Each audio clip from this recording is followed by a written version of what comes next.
Assalamualaikum warahmatullahi wabarakatuh.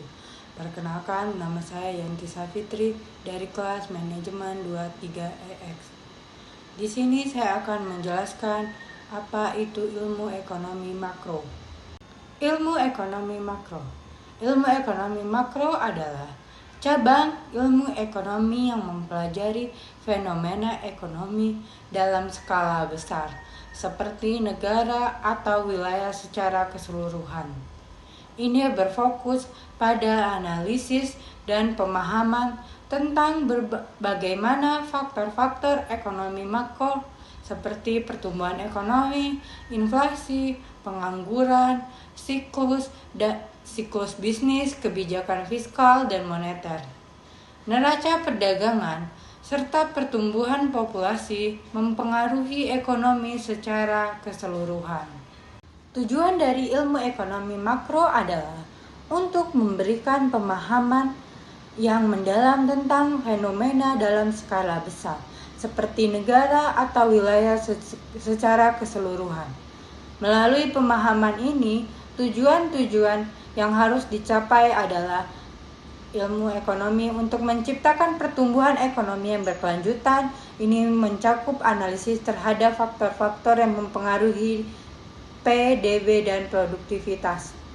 Manfaat adanya ilmu ekonomi dalam kehidupan sehari-hari sangat penting bagi masyarakat, pemerintah, dan berbagai entitas ekonomi.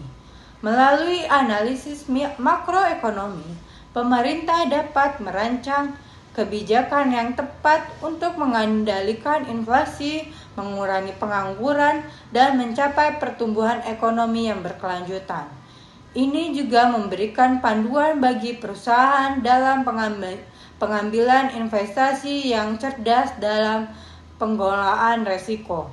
Dengan pemahaman yang lebih baik tentang tren ekonomi, baik individu maupun investor dapat mengantisipasi perubahan dan merencanakan langkah-langkah yang sesuai.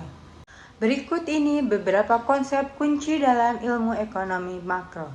Yang pertama adalah produk domestik bruto atau PDB. Adalah nilai total dari semua barang dan jasa yang dihasilkan dalam suatu negara dalam jangka waktu tertentu. PDB per kapita dibagi dengan jumlah produk memberikan gambaran tentang standar hidup rata-rata. Yang kedua adalah pertumbuhan ekonomi.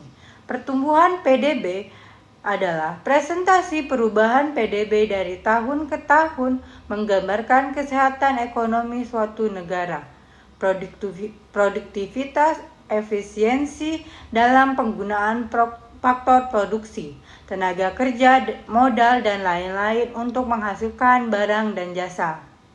Sekian presentasi dari saya. Wassalamualaikum warahmatullahi wabarakatuh.